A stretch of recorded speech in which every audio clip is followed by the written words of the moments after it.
field trip and said the N-word and whipped out a pocket knife. Let's go. So basically, this all happened in 3rd grade.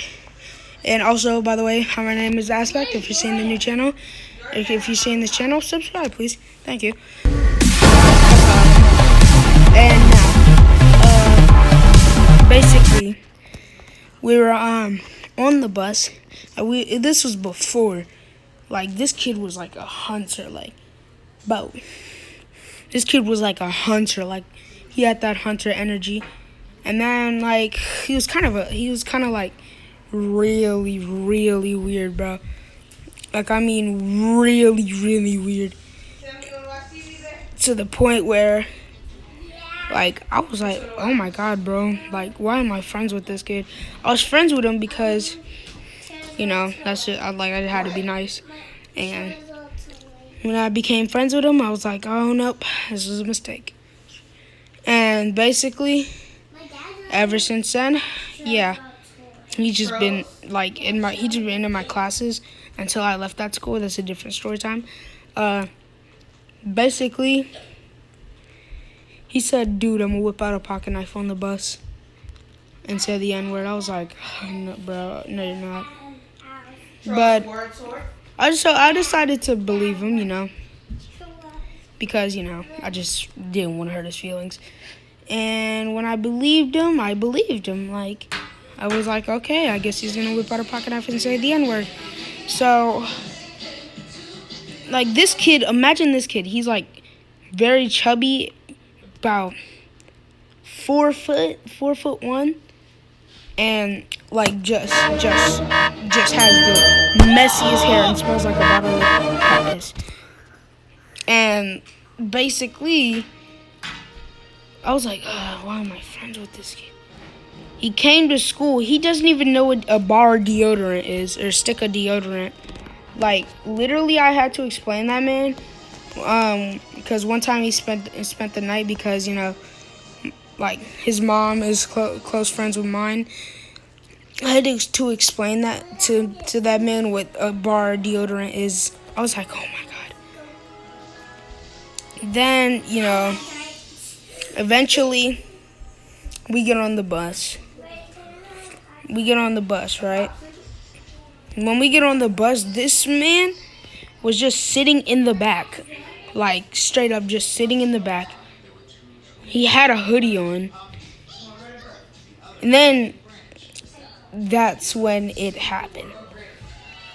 Basically, he whipped it out, and he just whipped it out and screamed the N-word multiple times. He whipped it out at the teacher. And then, like, I was like, this kid was not kidding. I was like, God damn, bro.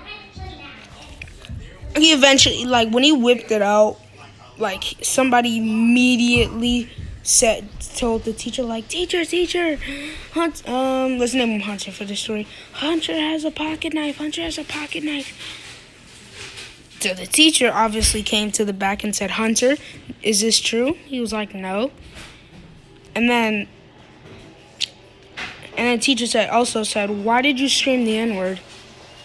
He was like, I don't know. She was like, I'm going to ask you one more time. Why did you scream the N-word? I don't know. Like, that's unacceptable. And imagine this. A teacher hears a kid say the N-word. It's obviously going to be, like, weird. It's going to be weird. Like, this is probably one of the whitest kids, bro. Like, he literally goes deer hunting every weekend. Tries to invite me. I don't really like it. Because I'm not a vegan. I just, you know, don't want to shoot an animal. But, I mean, basically, he whipped it out again. Like, and then he told the teacher one more time. And then she was like, all right, do you have a pocket knife on you?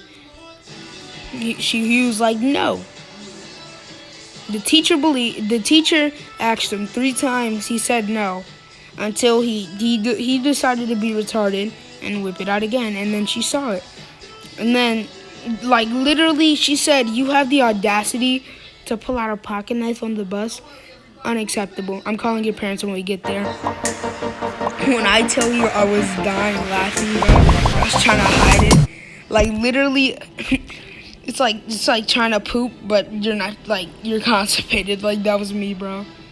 Just trying to poop, but you're constipated. This kid was literally he started screaming at the teacher like, "You can't do that.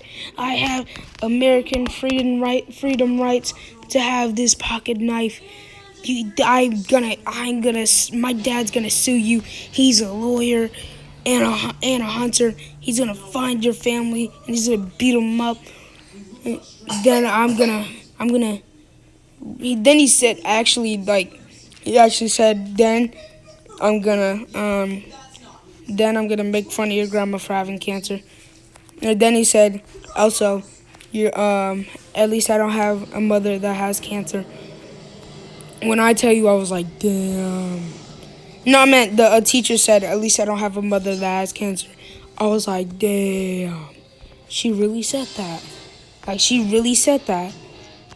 Kid started crying, was like, that's not fair. Don't ever say that about me again. He's like, don't ever threaten my she was like, don't ever threaten my family. I'll come to the front of the bus and I'll be confiscated that night. I was rolling. I was literally crying, bro. And then she asked me, like, did you have anything to do with this? Of course, I was like, no. She was like, one more time, did you have anything to do with this? Yeah, I was like, no. She was like, okay, do you have a pocket knife on you? If you tell me right now, you can still go on the field trip. If you don't, you won't go on it. I was like, no, ma'am. She believed me because, I was one of her students. She just had to ask me because I was right across from him. And when that happened, yeah, the kid got sent home. He was like, bro, why didn't you stick up for me? I was like, when we got back to school, he's like, bro, why didn't you stick up for me? I was like, I'm not going to stick up for somebody that screams the N-word and has a pocket knife. Like, no, bro. And I'm barely even friends with you. I just want to be friends with you to be nice. And that's really the end of the story time, boys. See you later, man. Peace.